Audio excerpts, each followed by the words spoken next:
סקרנים? כן. מתרגשים? סיפור של מתבגר. אני חוזר מן השיעור, אני עייף, אני באור, שמעתי את השיעור, מרגיש ממש חד, אני חיים, ואז אפשר לדעת מה המטרה? איזה חדר סידה? שיעורים כבר אחד. אז למה לא רוצים להיות שיעורים? ופעולות, ומשימות, ועבודות, אבל אני חוזר מן השיעור, אני עייף, אני גמור, מרגיש צחוק כמו לימון, בשיעורים בשני בנות, פשוט אסון, ואז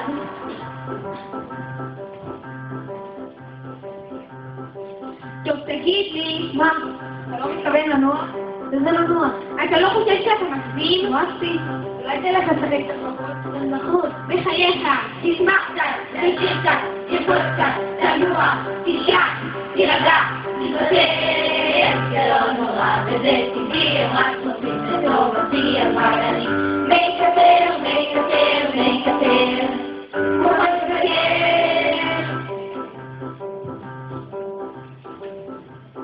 בואו נדבר קצת על ההורים. קל לי ואנחנו מאוד מעט מסיימים. ולפני זה אנחנו רוצים לברר מספר דברים. למה לפעמים אין הבנה עם ההורים? אני שקט ומודעים, אני רואה סמטורקים, אני פנוי למעשים, אני עסוק כמגלים, איזה הורים. אנחנו ניתן דוגמה, בבקשה. כשהמבוגרים יוצאים מהילד לבלות, מיד מתחילות הערות. מה זה, את כבר הולכת לישון?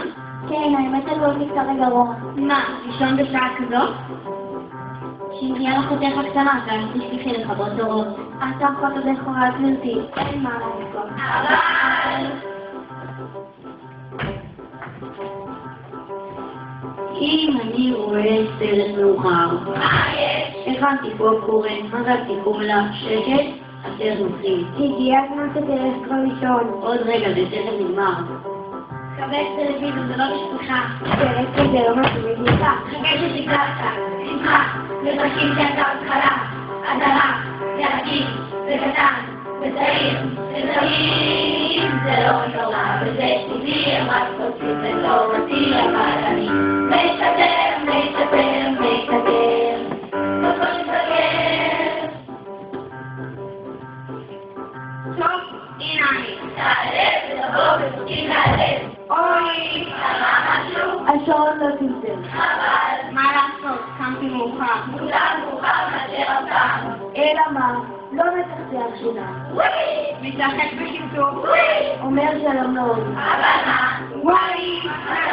מה עשיתי? איך אתה לגור? למה? איך אתה נראה? זה טוב? איפה אתה חי? פה! מה יגידו בספר? זה לא נורא, וזה טבעי, הם רק רוצים לטובתי, אבל אני